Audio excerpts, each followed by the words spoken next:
중국은 지금 인공지능을 앞세워 미국과의 패권 경쟁에 나섰습니다. AI는 산업, 군사, 감시, 외교 전반을 지배할 수 있는 전략 기술이죠.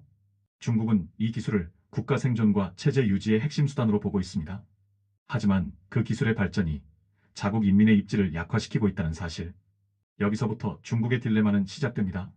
중국의 경제는 수십 년 동안 값싼 노동력을 기반으로 성장해 왔습니다. 건설, 제조, 물류, 서비스. 그 중심에는 농민공이라 불리는 하층 노동자들이 있었습니다. 그러나 지금 AI는 특히 저숙련 노동력부터 빠르게 대체하고 있습니다.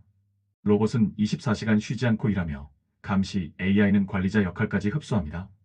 공장, 물류, 콜센터, 청소, 단순 서비스업. 이 모든 영역에서 인간의 자리는 줄어들고 있습니다. 일자리를 잃는다는 건 단지 생계의 위험만을 뜻하지 않습니다. 사회 속에서 더 이상 역할을 갖지 못하는 사람들, 즉 제도 밖으로 밀려난 계층이 되는 것을 의미합니다. 중국처럼 복지제도가 약하고 사회적 사다리가 제한된 구조에선 그 소외감은 훨씬 더 직접적이고 깊게 작용합니다. 여기에 중국 특유의 제도적 장벽이 더해집니다. 바로 호구, 즉 거주 등록제입니다.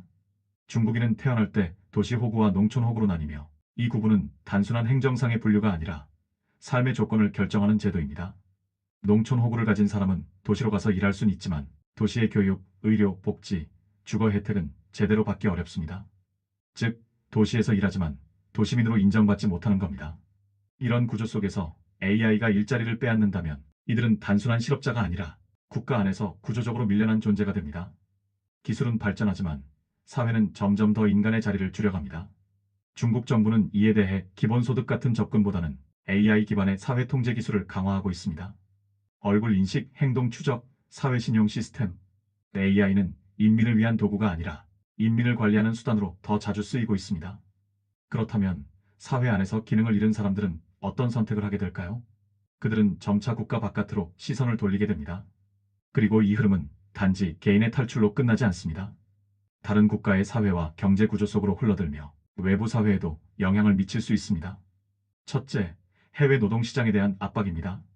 중국 내부에서 역할을 상실한 이들이 대거 해외로 유입될 경우 단순 기술직이나 서비스직, 공장 노동 같은 분야에서 현지 일자리를 잠식할 수 있습니다. 이는 저임금 경쟁과 고용 불안정을 유발하고 노동자 간 긴장을 부를 가능성이 있습니다. 둘째, 기술 인력 유출로 인한 산업 질서 교란입니다. 중국의 고급 인력이나 개발자들이 해외로 이동하게 되면 단기적으로는 현지 기업에 도움이 되지만 장기적으로는 기술 주권, 사이버 보안, 산업 의존성 측면에서 국가 차원의 리스크로 이어질 수 있습니다. 셋째, 이민사회 내 문화 정치적 긴장의 확산입니다. 정체성을 상실한 청년들이 외부에서 새로운 가치관을 받아들이며 현지 문화와 충돌하거나 정치적 이슈에 결합될 가능성도 있습니다. 이건 단순한 이민이 아니라 이질적 정치 의식의 유입이 될 수도 있습니다. 넷째, 외부 단체와의 연계 가능성입니다.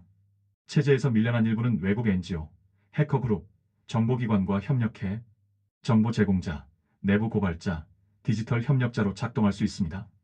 이는 중국 내부 정보의 유출뿐 아니라 국제적 사이버 충돌의 불씨가 될 수 있습니다. 이처럼 중국 내부의 구조적 소외 문제는 국경을 넘어 외부 세계로 확산될 수 있는 현실적인 위험입니다. 기술 발전이 만들어낸 불균형은 국가 내부의 갈등만이 아니라 세계적 긴장 요인이 될 수 있습니다.